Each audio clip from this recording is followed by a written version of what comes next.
Most people who feel powerless are looking for power in the wrong place. They want more money, more status, more control over other people, more certainty about the future, and the more they chase those things, the more powerless they feel.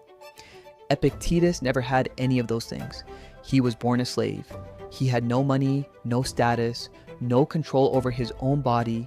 His master once broke his leg deliberately just to prove a point. And yet Epictetus became one of the freest, most powerful human beings who ever lived. His students included emperors. His ideas shaped Western philosophy for 2,000 years. His secret wasn't what he had, it was what he understood. These are his 5 rules for people who feel powerless. The first rule, you are never powerless over your own mind. Epictetus made a distinction that changed everything. There are things that are up to us, our judgments, our desires, our responses, our values, and there are things that are not up to us.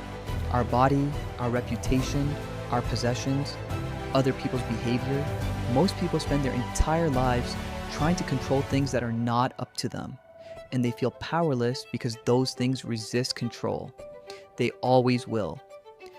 Epictetus's insight was radical. The only place real power exists is inside your own mind. And that power, your ability to choose how you think, how you respond, what you value, can never be taken from you. Not by poverty, not by illness, not by another person, not by anything.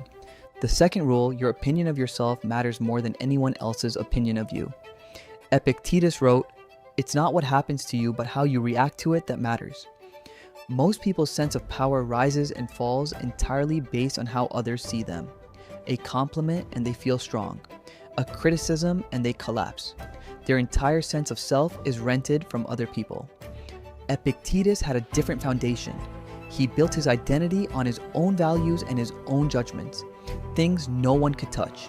And because his foundation was internal, nothing external could shake it.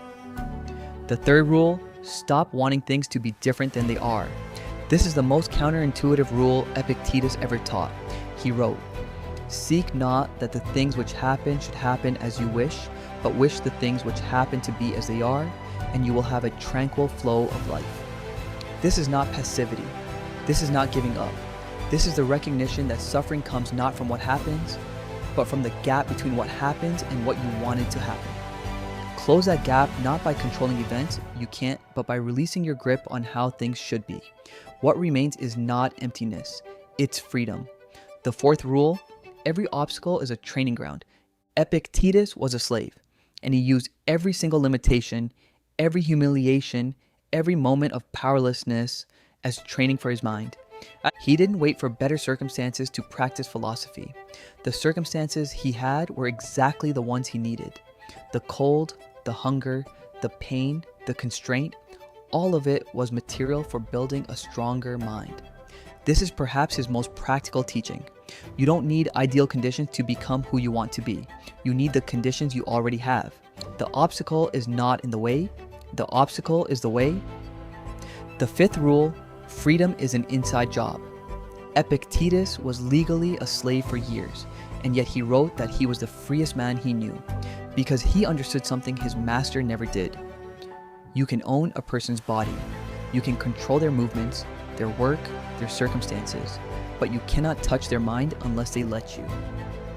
True freedom has nothing to do with external circumstances. It is the freedom to choose your response, the freedom to hold your values regardless of what happens around you, the freedom to be fully who you have decided to be. That freedom is available to you right now, in whatever circumstances you're in, with whatever you have or don't have. Epictetus proved it, not in theory, in chains.